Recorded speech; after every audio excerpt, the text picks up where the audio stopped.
మహేష్ కుమార్ గౌడ్ గారు ఆయన PCC president అయి వచ్చినాక భరోసా ఇచ్చేటట్టు మాట్లాడతారేమో, మరి మన జిల్లాకు అభివృద్ధికి తీసుకొస్తారేమో, నిధులు తెస్తారేమో, వరదలాగా నిధులు వస్తాయేమో, చాలా మొత్తం పార్టీ నాయకుడే మన జిల్లా నుంచి ఉన్నాడని అనుకున్నాం. కానీ వస్తానే ఏం మాట్లాడిండు, హైదరాబాద్ లో హైడ్రా పెట్టినాం, నిజామాబాద్ లో నిడ్రా పెడతాం. ఇక్కడ చిన్న చిన్న వ్యాపారాలు చేసుకునే రియల్ ఎస్టేట్ వ్యాపారులందరూ కూడా కంప్లీట్ గా మునిగిపోయినటువంటి పరిస్థితి. పేద ప్రజలందరూ భయంతో ఉన్నటువంటి పరిస్థితి. నిజామాబాద్ చుట్టుముట్టు ఉన్నటువంటి వాళ్ళందరినీ నిడ్రా పేరు పెట్టి మళ్ళా బుల్డోజర్లు పెట్టి కూలగొడతామని చెప్పి మహేష్ కుమార్ గౌడ్ గారు మాట్లాడినటువంటి పరిస్థితి. నేను ఇవాళ మహేష్ కుమార్ అన్నను ఒకటే రిక్వెస్ట్ చేస్తా ఉన్నా, అన్న మనం నిజామాబాద్ వాళ్ళం, మీరు మంచి పెద్ద పదవిలో ఉన్నారు, కాంగ్రెస్ పార్టీలో అత్యున్నతమైనటువంటి పదవిలో ఉన్నారు, కాబట్టి మీరు మన జిల్లాకు నిధులు తీసుకురండి, మన జిల్లా శాంతి భద్రతలను కాపాడే విధంగా తొందరగా పోలీస్ కమిషనర్ ని తీసుకురండి. హైడ్రాతో అక్కడ హైదరాబాద్ ప్రజలు ఆగమైనరు, ఇక్కడికి నిడ్రా మాత్రం దయచేసి తీసుకొని రాకండి. పేద ప్రజలకు అవకాశం ఉన్న చోట తరలించండి, నదులను రక్షించండి. ఒక బాధ్యత కలిగినటువంటి ప్రతిపక్షంగా మేము మీకు సహకారం అందిస్తాం. కానీ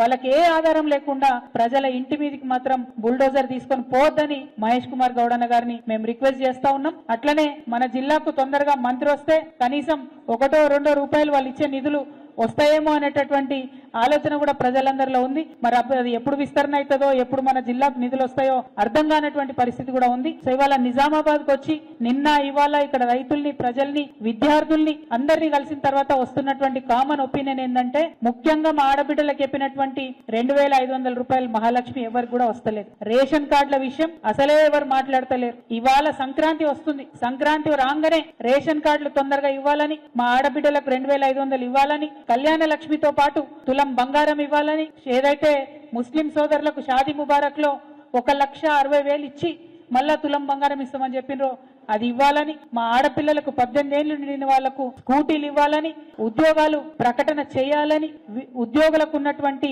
పెండింగ్ డిఏలను, బకాయిలను రిలీజ్ చేయాలని, అన్నిటికన్నా ఎక్కువ రైతు భరోసా అత్యంత తొందరగా ఇవ్వాలని చెప్పి డిమాండ్ చేస్తా ఉన్నాం.